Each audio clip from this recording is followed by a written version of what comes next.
Hello students, स्वागत है आपका हमारे channel up to date BSc maths में। So welcome back to this chapter expansion. तो आज है हमारा लेक्चर नंबर 3। इस चैप्टर एक्सपेंशन में हमने पहले ही 2 लेक्चर्स कंप्लीट कर लिए हैं। अगर आपने उन वीडियोस को नहीं देखा है, उनका लिंक डिस्क्रिप्शन बॉक्स में है, आप वहां से जा कर के ज़रूर चेक करिए। और एक बात, हमने पहले ही एक बहुत ही इंटरेस्टिंग चैप्टर सक्सेसिव डिफरेंशिएशन पूरा का पूरा कंप्लीट करके रखा है। अगर आपने सक्सेसिव डिफरेंशिएशन की वीडियोस नहीं देखी है, उसका प्लेलिस्ट का लिंक भी डिस्क्रिप्शन बॉक्स में है, आप वहां से जाकर के ज़रूर चेक करिए और पूरा चैप्टर सक्सेसिव डिफरेंशिएशन कंप्लीट करिए। देन फिर इधर एक्सपेंशन पे आइए, ठीक है। तो आज है हमारा लेक्चर नंबर 3। पहले के 2 लेक्चर्स में हमने देखा कि एक्सपेंशन होता क्या है।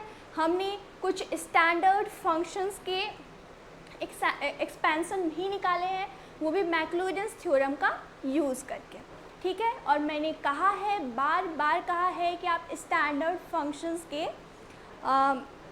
एक्सपेंशन जो है वो निकालने तो आपको आता ही है, आप डायरेक्टली उसे याद भी कर लो, ठीक है।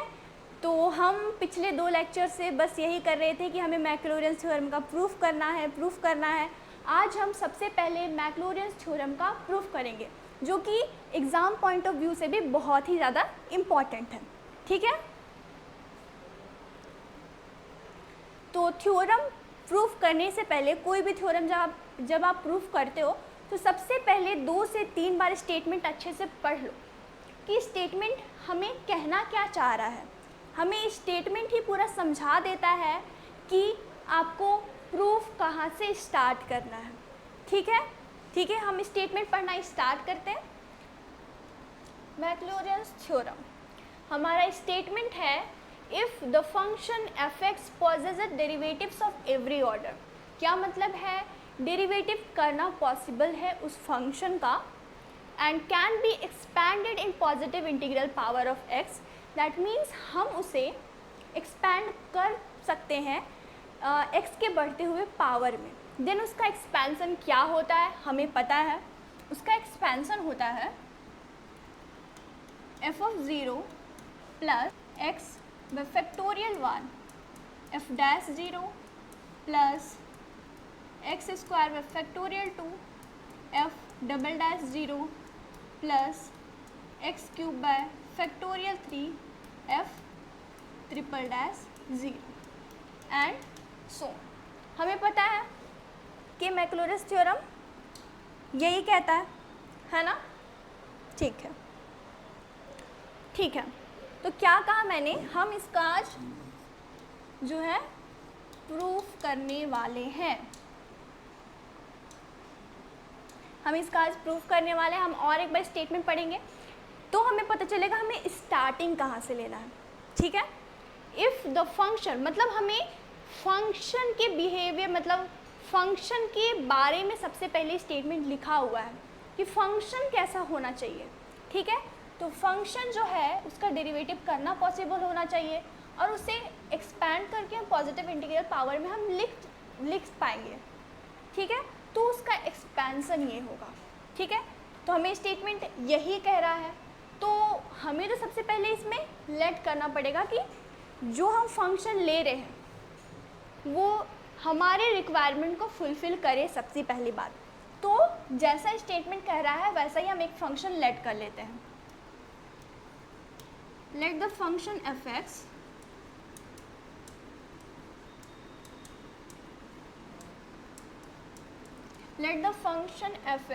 which possesses derivatives of every order.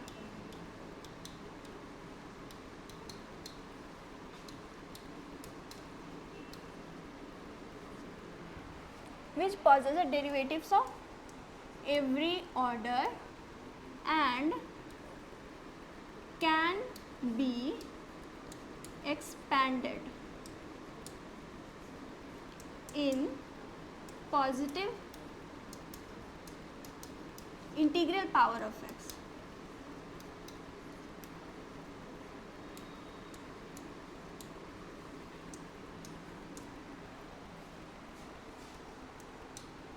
ठीक है, ये हमें स्टेटमेंट ही कह रहा है कि एफ एक्स ऐसा है, हम उसे एक्सपैंड कर सकते हैं, देन उसका एक्सपेंसन ये होगा, बस हमें वो प्रूफ करना है। तो जैसा स्टेटमेंट कह रहा है, हमने मान लिया कि हमारा फंक्शन वैसा ही है, तो हम सपोज कर लेते हैं कि उसका एक्सपेंसन कुछ होगा।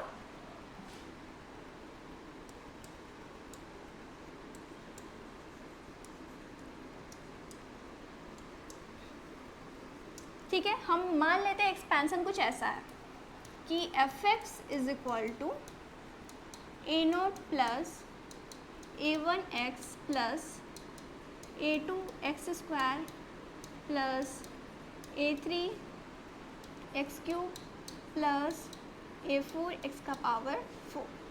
मतलब ये पावर बढ़ता जा रहा है। ठीक है, हमारे स्टेटमेंट में यही सेम बात थी कि हम उसे फंक्शन एफ एक्स को एक्सपैंड कर पाते हैं positive integral power of x. Integral power of x means x का जो पावर है वो इंटीजर होना चाहिए। ठीक है, तो एक्स के इंटीजर पावर में हमने इसे एक्सपैंड करके लिख दिया। ठीक है, जहाँ पे ये ए नोट ए वन ये सारे कॉन्स्टेंट्स हैं, where A naught A one A two A three जो भी है, these are constants।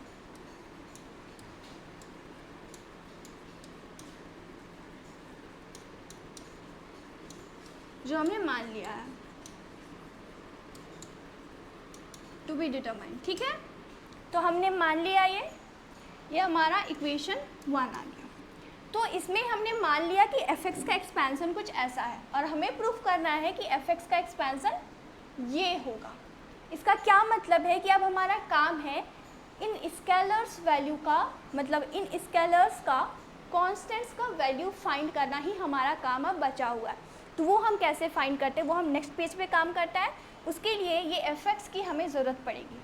ठीक है, तो एफ एक्स क्या है हमारे पास, एफ एक्स है F X is equal to A naught plus A one X plus A two X square plus A three X cube plus A four X to the power 4। इसे हम equation 1 मान लेते हैं। ठीक है,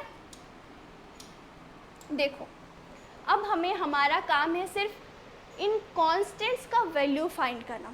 आप सोच करके देखो, तो टर्म है ए नोट, ये एक्स से इंडिपेंडेंट है, इसमें कोई एक्स वाला टर्म है नहीं और बाकी सारे टर्म में एक्स आ रहा है ना।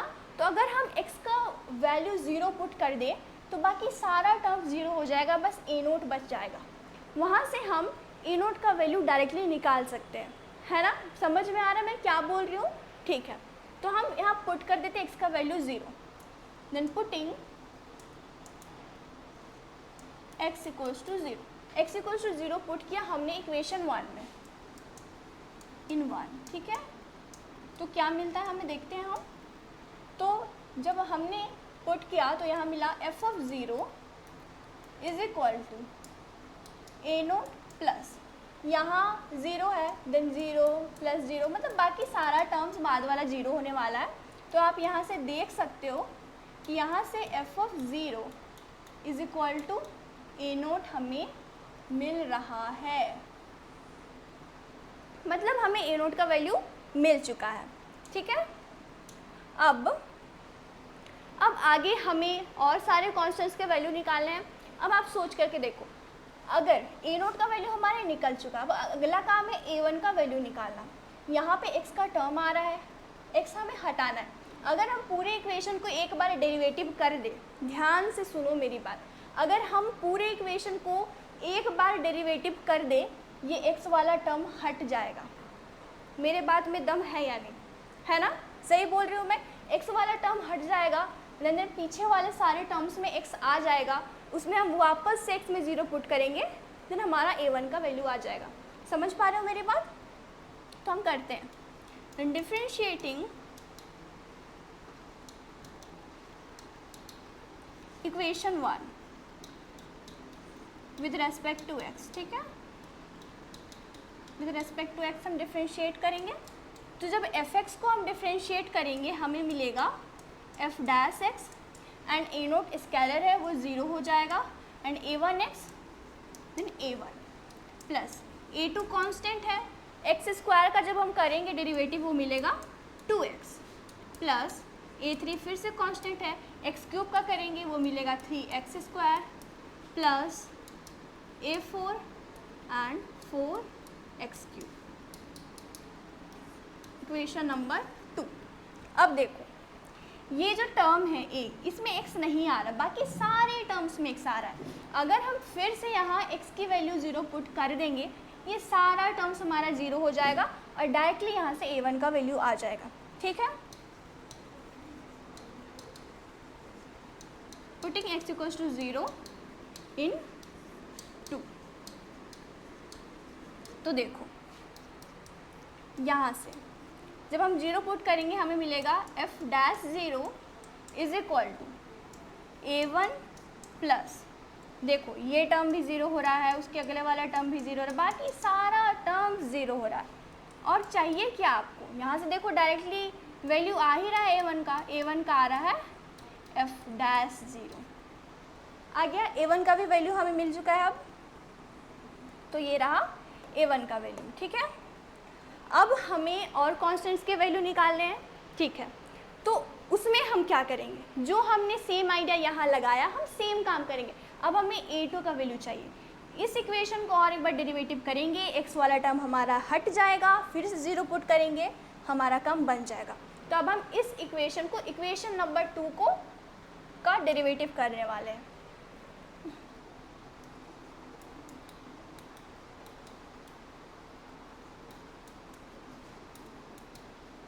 Differentiating 2 with respect to x। तो देखो इक्वेशन 2 में था हमारे पास f डैश x का और एक बार डेरिवेटिव करेंगे हमें मिल जाएगा f डबल डैश x, फिर था a1 वो 0 हो जाएगा, एंड फिर क्या हमारे पास 2a2 हमारा कांस्टेंट है, x का 1 हो जाएगा, तो हो गया 2a2 प्लस 3a3 कांस्टेंट है, एक्स स्क्वायर का हम डेरिवेटिव करेंगे, a3 into 3 and x square करेंगे तो 2x plus a4 into 4 and x cube कब करेंगे तो 3x स्क्वायर। समझ पा रहे हैं? ठीक है, इसे हम इक्वेशन नंबर 3 लिख लेते हैं। ठीक है, ये हमारा इक्वेशन नंबर 3 हो गया। अब क्या करना है, देखो a2 वाला जो टर्म है वो x से इंडिपेंडेंट हो गया। ठीक है, तो बाकी सारा टर्म्स 0 हो जाएगा जब हम x की जगह 0 पुट करेंगे। x इक्वल्स टू 0 इन 2, तो हमें यहाँ से क्या मिलता है, f double dash 0 is equal to 2a2 plus ये टर्म 0 हो गया, बाकी सारा टर्म्स पीछे 0 हो रहा है। तो यहाँ से हमें क्या वैल्यू मिल रहा, a2 is equal to f double dash 0 by, ये 2 इधर ले आएंगे, बाय 2।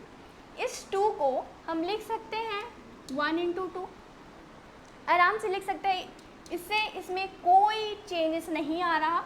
तो a2 is equal to 1 into 2 को हम फैक्टोरियल 2 लिख सकते हैं, तो 1 by factorial 2 f double dash 0। तो ये क्या आ गया, ये आ गया हमारा a2 का वैल्यू। ठीक है, ये a2 का वैल्यू आ गया। अब इस इक्वेशन को हम इसी इक्वेशन को हम फिर से डेरिवेटिव करेंगे, x वाला टर्म हट जाएगा। ठीक है,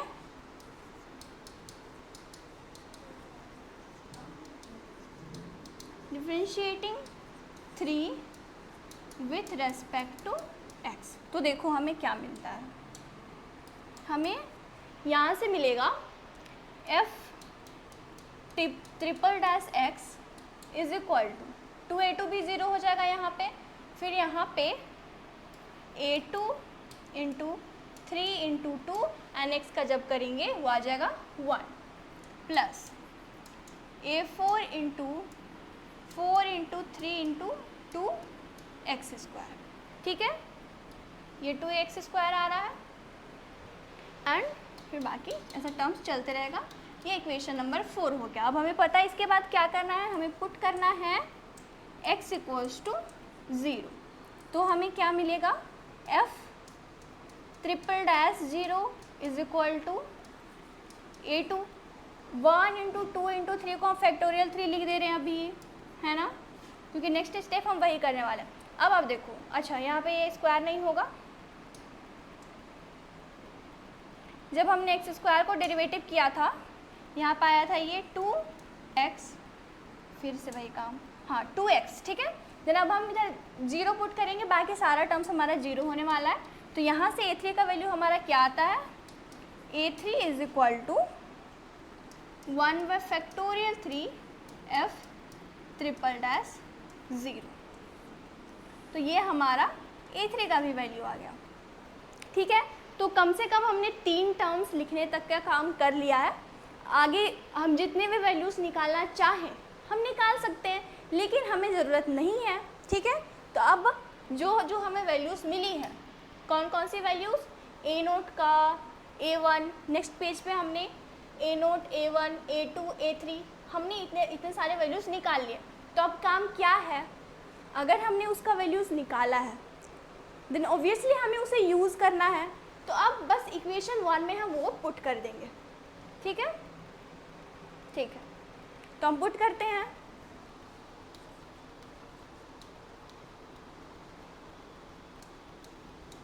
put value of A note a1 a2 a3 इन 1।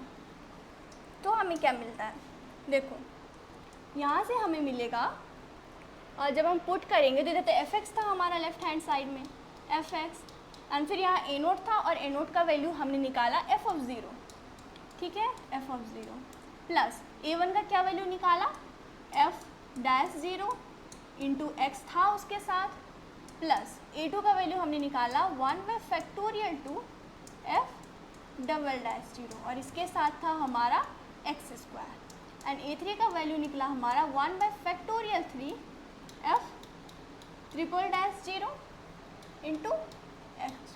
ऐसा ही सीरीज हमारा बढ़ता रहेगा, है ना। तो नेक्स्ट स्टेप में हम हमारा काम तमाम कर लेते हैं। तो क्या मिल गया यहाँ से हमें, F X is equal to F of 0, फिर 1 को हम लिख देंगे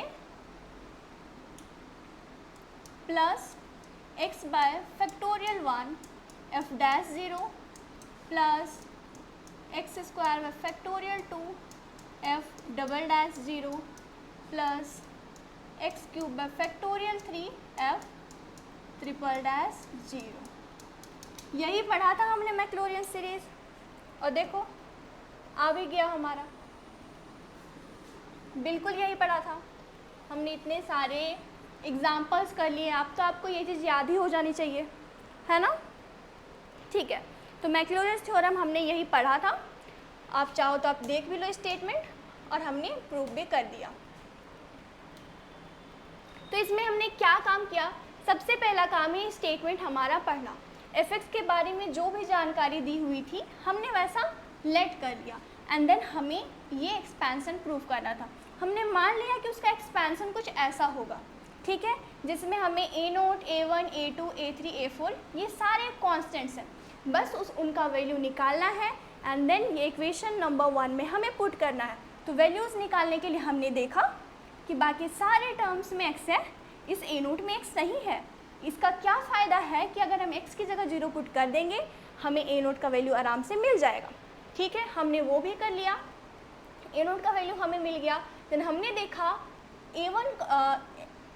a1 के साथ x है, हम एक बार उसका डेरिवेटिव करेंगे x भी हट जाएगा हमारा, बाकी सारे टर्म्स में x होगा, उसमें भी हम 0 पुट करेंगे, वहाँ से a1 का वैल्यू आ जाएगा। यही सेम काम करके हमने a2 और a3 का भी वैल्यू निकाला, और लास्टली जब हमने सारे वैल्यूज़ निकाल लिए इक्वेशन 1 में डायरेक्टली पुट कर दिया, और हमें जो चाहिए था एक्सपेंशन वो हमें मिल गया, ठीक है। तो ऐसा था कुछ मैक्लोरियंस थ्योरम का प्रूफ, जो कि बहुत ही इजी है और एकदम समझने लायक है, एकदम प्रैक्टिकल है ना। हम डायरेक्टली सोच भी सकते हैं कि हमने आपने देखा कि ये कितना सोच समझ के हमने उसका स्टार्टिंग लिया। मतलब स्टेटमेंट जब आप एक दो बार पढ़ोगे आपको थोड़ी अंडरस्टैंडिंग आ जाएगी कि स्टार्टिंग कहाँ से करना है, ठीक है।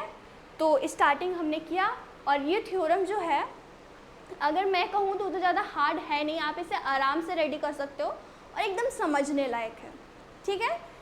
तो जैसे इसके क्वेश्चंस हमारे लिए बहुत ही ज़्यादा इम्पॉर्टेंट थे और इंटरेस्टिंग थे, है ना। जो हमने पिछला क्वेश्चन किया देखा ना, खाली वैल्यूज़ निकालना है एंड सीरीज़ में हमें पुट करना है, बहुत ही इंटरेस्टिंग। सेम वैसा ही मैक्लूरेंस थ्योरम भी बहुत ही इंटरेस्टिंग और ईजी था, बल्कि क्वेश्चन से ज़्यादा मज़ा हमें थ्योरम प्रूफ करने में आया होगा आपको, है ना। मैं मान के चलो ऐसा, ठीक है। आप थ्योरम रेडी कर लें, थ्योरम बहुत ही इंपॉर्टेंट है, उसे हम स्किप नहीं कर सकते थे। तो मैक्लूरेंस थ्योरम हमारा हो चुका है, हमने कुछ स्टैंडर्ड फंक्शंस भी कर लिए हैं। तो लगभग मैक्लूरेंस थ्योरम वाला जो टॉपिक है वो लगभग कंप्लीट हो चुका है। बट आज और एक अच्छा क्वेश्चन करेंगे, बहुत अच्छा क्वेश्चन, क्योंकि आज हम नया टॉपिक स्टार्ट नहीं कर सकते, हम इसी टॉपिक को कंटिन्यू करते हैं। एक अच्छा क्वेश्चन हम लगाते हैं, क्योंकि पहले जो भी हमने किया वो सारे स्टैंडर्ड फंक्शंस थे, ठीक है। और ये कोई स्टैंडर्ड फंक्शन है नहीं, तो इसका हम निकाल के देखते हैं कि जो स्टैंडर्ड फंक्शंस नहीं होंगे उनका हम कैसे निकालेंगे एक्सपेंशन। तो सेम काम हमें करना है। तो सबसे पहले एफ मान लेते हैं, है ना।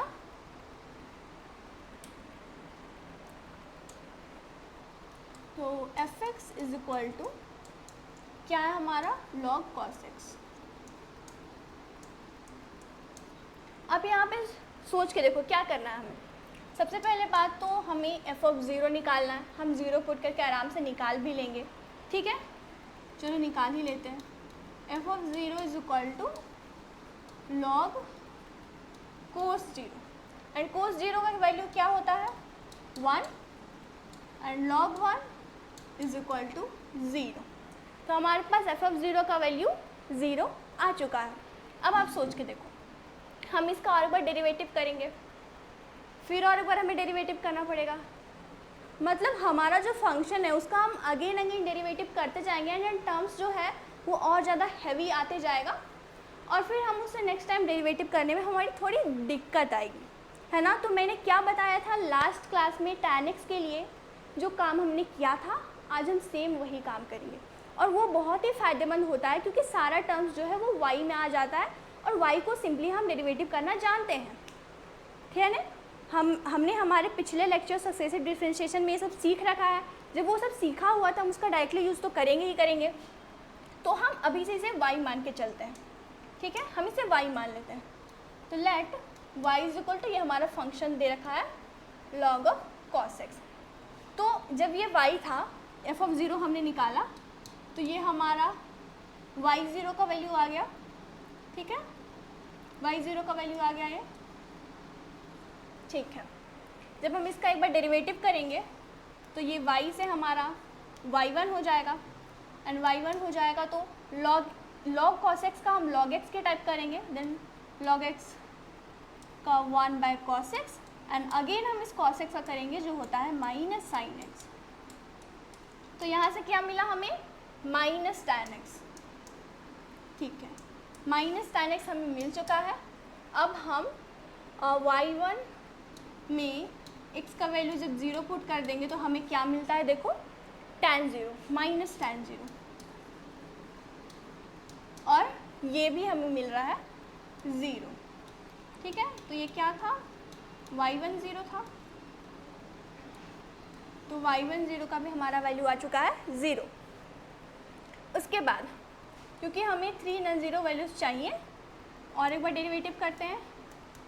अब देखो माइनस tan x का हम डेरिवेटिव करेंगे, then minus sec square X, ठीक है। ये माइनस सेक स्क्वायर एक्स आ गया। मैम आपने कहा कि हम सारे टर्म्स को y में ला रहे हैं, लेकिन अभी तक तो ऐसा कुछ किया नहीं, भूल गए क्या? नहीं, देखो अभी करते हैं ना, क्योंकि इसको y जब हमने माना देन यहाँ पे उसका यूज़ हुआ नहीं, लेकिन यहाँ पे देखो कैसे यूज़ होता है। इसे हम लिख सकते हैं, इसे हम लिख सकते हैं माइनस सेक स्क्वायर एक्स को 1 प्लस tan स्क्वायर एक्स। अब आया ना वो पहाड़ के नीचे। अब देखो कैसे यूज़ करते हैं, इसके बाद ये आ गया -1 प्लस माइनस tan x, इसका स्क्वायर कर देंगे, माइनस साइन हट जाएगा, मतलब y1 का स्क्वायर। तो यहाँ से आ गया y1 का स्क्वायर। तो हमारा y2 is equal to -1 plus y1 का स्क्वायर आ गया। अब हम यहाँ से वैल्यूज़ निकालेंगे। तो हमें y2 का वैल्यू चाहिए जब x का वैल्यू 0 हो। तो वो हम कैसे करते थे, अब हमें y1 0 देखना है, -1 प्लस y1 पे क्या वैल्यू है, y1 पे तो हमारा 0 वैल्यू है, तो डेफिनेटली यहाँ पे 0 आएगा, तो ये आ गया हमारा -1। ठीक है, ये आ गया हमारा y2 0 का वैल्यू, ये वैल्यू आ चुका है, एक नॉन जीरो वैल्यू हमारे पास मिल गया। ठीक है, अब हम आगे और अपना काम करते हैं और एक बार डेरिवेटिव करेंगे, यानी माइनस साइन हमारा बाहर ही रहेगा और 1 का तो 0 हो जाएगा, प्लस y1 स्क्वायर का करेंगे देन आ जाएगा 2y1 एंड फिर अगेन y1 का करेंगे वो हो जाएगा y2। ठीक है, अगर आपको इन सब में प्रॉब्लम है, ज़रूर आपने हमारे पहले चैप्टर की वीडियोस नहीं देखी है, तो आप ज़रूरी है कि आप वो फर्स्ट चैप्टर देख के आओ, उसके बाद ये सारा कुछ आपको इजी लगेगा। तो अब हमें y3 का वैल्यू चाहिए, तो यहाँ पे आ गया -2 और y1 का तो वैल्यू हमारा 0 है। ठीक है, और y2 का वैल्यू हमारा -1 है, लेकिन इसका कोई फ़ायदा नहीं क्योंकि एक हमारा 0 आ चुका है, तो सिंपली हमारा जो y3 0 है वो 0 आ गया है। ठीक है, ठीक है, और एक बार हम इसका डेरिवेटिव करेंगे, देन हमें ये आ जाएगा y4 इज इक्वल टू, देखो माइनस साइन तो बाहर है ही, अब देखो ये प्रोडक्ट में है, दो फंक्शंस प्रोडक्ट में है। ठीक है, एक काम करते हैं हम 2 भी बाहर कॉमन निकाल लेते हैं, तो 2 और माइनस साइन साथ में है, देन y1 हम छोड़ देंगे, y2 का जब डेरिवेटिव करेंगे वो हो जाएगा y3 प्लस, अब y1 का करेंगे तो y2 इंटू और एक y2 है, देन y2 का स्क्वायर। ठीक है, अब इसमें हम x की वैल्यू 0 पुट करते हैं तो हमें क्या मिलता है, देखो -2 बाहर है, y1 को देखो तो y1 0 है, मतलब ये तो 0 हो गया। अब हमें y3 को चेक करने की ज़रूरत नहीं है, प्लस अब y2 चेक करते हैं, और y2 जो है वो -1 है एंड -1 का स्क्वायर हो जाएगा 1, तो यहाँ से हमें मिला y4 0 इज इक्वल टू -2, ये वैल्यू हमें मिल गया है। अब हम इसका और एक बार डेरिवेटिव करते हैं, ये काम हम नेक्स्ट पेज पे करते हैं, तो क्या है हमारे पास। ठीक है, y4 हम नेक्स्ट पेज पे लिख ही लेते हैं ताकि हमें बार बार देखना ना पड़े। तो y4 इज इक्वल टू था हमारे पास -2 y1 y3 plus y2 square, एक बार चेक कर लें, -2 y1 y3 plus y2 square. ठीक है, तो इसका हम जब डेरिवेटिव करेंगे हमें क्या मिलेगा, y5। ठीक है, देन ये आ गया -2, ये फिर से प्रोडक्ट रूल में टूटेगा, then y1 y4 plus y2 y3, और फिर जब y2 स्क्वायर का करेंगे देन 2 y2 एंड y2 का हो जाएगा y3। ठीक है, यहाँ से हमें क्या मिला, -2 y1 y4 plus 3 y2 y3। तो देखो अब हमें यहाँ से क्या मिलता है, y5 0 अब हमें चाहिए, तो -2 है हमारा, y1 हमें 0 था तो ये पूरा टर्म 0 हो गया, प्लस y2 y3 क्या था, y2 हाँ y2 -1 है, बट y2 भी हम y2 जो है वो 3 है, तो ये पूरा टर्म भी हमारा 0 हो गया, ये भी हो गया 0, तो मतलब ये 0 आ चुका है। ठीक है, बहुत मेहनत करना पड़ रहा है ना, हमारे 2 नॉन जीरो वैल्यूज आ चुके हैं, हमें बस और एक नॉन जीरो वैल्यू चाहिए। क्योंकि इस क्वेश्चन में हमें मेहनत करना पड़ रहा है, इसीलिए ये क्वेश्चन अच्छा है और एग्ज़ाम में आने लायक है। जब हम इसका और एक बार डेरिवेटिव करेंगे, y6 हो गया, इधर है -2, फिर y1 y5 plus y2 y4, फिर इधर है 3, इसका फिर से करेंगे तो y2 y4 प्लस, अब y3 का करेंगे तो y3 इंटू y3, ये उसका स्क्वायर हो जाएगा। ठीक है, समझ में आ रहा है। -2 ये हो गया y1 y5 plus y2 y4, देखो यहाँ भी है, यानी ये 4 टाइम्स y2 y4 प्लस यहाँ 3 टाइम्स y3 का स्क्वायर हो गया। अब हम यहाँ से y6 का, पर ये हमारा था y5,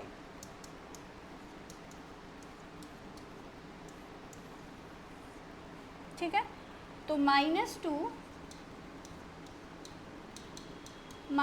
है हमारा बाहर, y1 0 था तो ये वाला टर्म तो वैसे ही 0 हो गया, plus y2 y4, y2 -1, okay ये 2 हो गया, दोनों मल्टीप्लाई होकर के 2 हो गया, तो ये आ गया 2 प्लस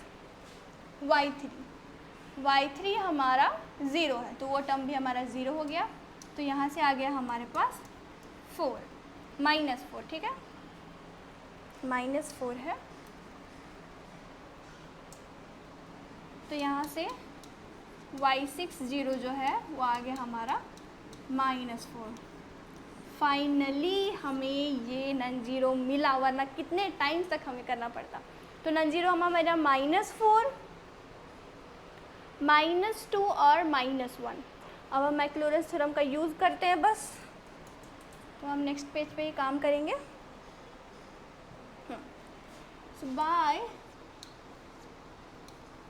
मैक्लॉरेंस थ्योरम हम क्या जानते हैं,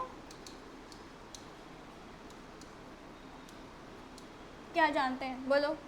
हम जानते हैं कोई फंक्शन है जो उसका एक्सपेंशन होता है f(0) plus x bye factorial 1 f'(0) plus x square by factorial 2 f"(0) plus x cube by factorial 3 f'(0) है ना। इसी तरह सीरीज़ बढ़ता है। अब बस हमें वैल्यूज़ पुट करना है। तो f(x) हमारा क्या था, log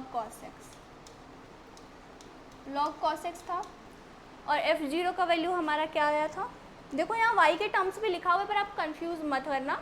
मैं सीरीज़ को चेंज इसलिए नहीं कर रही हूँ क्योंकि हमने याद ही उसे f(x) के टर्म्स में किया था। अगर आपको ज़्यादा डाउट होता है देन आप इधर f(0) f'(0) ऐसा करके लिख लेना, ठीक है। तो ये 0 था हमारा, एंड देन f(0) भी हमारा 0 है, ठीक है। तो ये फर्स्ट टर्म हमारा 0 है, ये भी हमारा 0 है, तो ये पूरा टर्म 0 हो जाएगा। एंड f'(0) का वैल्यू है हमारा -1, तो ये हो जाएगा x square by factorial 2 -1 plus third भी हमारा 0, आई थिंक थर्ड हमारा 0 है, एंड फोर्थ हमारा -2 है, ठीक है। थर्ड भी हमारा 0 है, और फोर्थ जो होगा वो होगा x⁴ बाय फैक्टोरियल 4 एंड -2, ठीक है, प्लस फिफ्थ वाला क्या है, फिफ्थ भी हमारा 0 है, एंड सिक्स्थ पे हमारा -4 आया है, तो फिफ्थ वाला 0 है, एंड सिक्स्थ वाला टर्म कैसा होगा, मैं इमेजिन करो x⁴ बाय फैक्टोरियल 6, एंड इसका वैल्यू है -4, एंड इधर ऐसा ही सीरीज़ बढ़ता रहेगा, है ना। किसी को डाउट तो नहीं, होना तो नहीं चाहिए, बस हमने वैल्यूज़ ही पुट करी हैं। तो ये आ गया log cos x is equal to -x²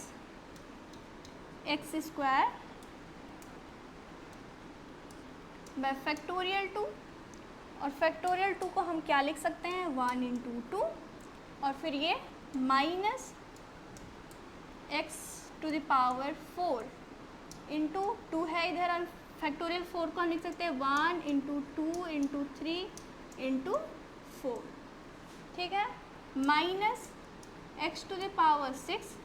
into 4 है, एंड फैक्टोरियल 6 को लिखेंगे 1 2 3 4 5 6। तो यहाँ से देखो ये और ये तो कैंसिल हो रहा है, ये और ये भी कैंसिल हो रहा है। अब लास्ट स्टेप आपका काम है लिखना, वो क्या होगा, करना कुछ भी नहीं है, बस मल्टीप्लाई करके लिख देना है, देन आपका वो आ जाएगा एक्सपेंशन log cos x का। ठीक है, इतना छोटा सा काम तो मैं दे ही सकती हूँ, इतना तो कर लोगे मानती हूँ मैं, है ना। तो क्यों इतना मेहनत करवाओगे मेरे से, वैसे तो बड़ी बात है नहीं, छोटी बात है, कोई बात नहीं, कर लेना। तो इसका एक्सपेंशन देखो हमने कैसे किया। अच्छा क्वेश्चन था ये, थोड़ा लेंदी था इसीलिए अच्छा था।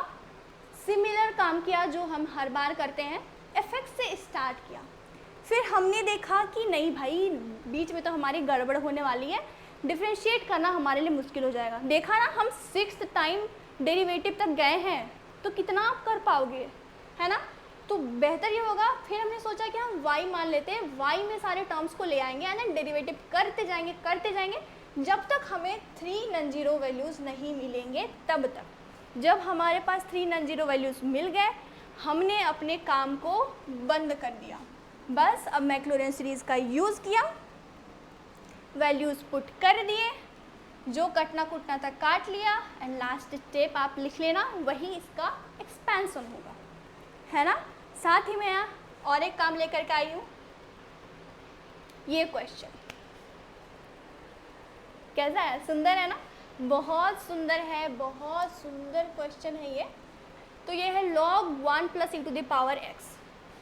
कुछ नया नहीं है, आपको सेम काम करना है, ठीक है। आपको इसमें भी कुछ समझ आ रहा है कि y से ही हमें स्टार्टिंग करना है ना, ठीक है। आप y से स्टार्ट भी कर लेना एंड देन आप y में कन्वर्ट करने की कोशिश करना, आप थोड़ा सा दिमाग लगाना, आपसे बन जाएगा, ठीक है।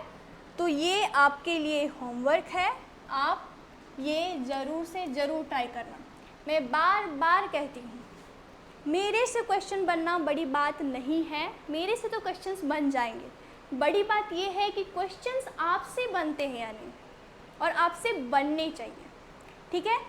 अगर आपने पूरे मन से पढ़ाई कर रहे हो, आप पूरे मन से बहुत ध्यान से सारे लेक्चर्स देख रहे हो, डेफिनेटली आपसे क्वेश्चंस बनेंगे, ठीक है। इसीलिए मैं आपको ये क्वेश्चन दे रही हूँ कि आप ये बना लेना, ठीक है। आप ये बना लोगे एंड देन आज के लिए बस इतना ही। आज का क्लास बहुत ही इंटरेस्टिंग था, हमने मैक्लॉरेंस थ्योरम का प्रूफ किया, उस पर एक अच्छा क्वेश्चन भी किया, देन अल्टीमेटली हमारा क्लास आज का बहुत ही अच्छा था, है ना, बहुत मज़ेदार था, ठीक है। अगर आपको वीडियोस अच्छी लग रही है, वीडियोस को लाइक करिए, हमारे चैनल को सब्सक्राइब करिए ऐसे ही अच्छे अच्छे वीडियोस के लिए, और हमारे साथ बस पढ़ते रहिए, ठीक है। Thank you.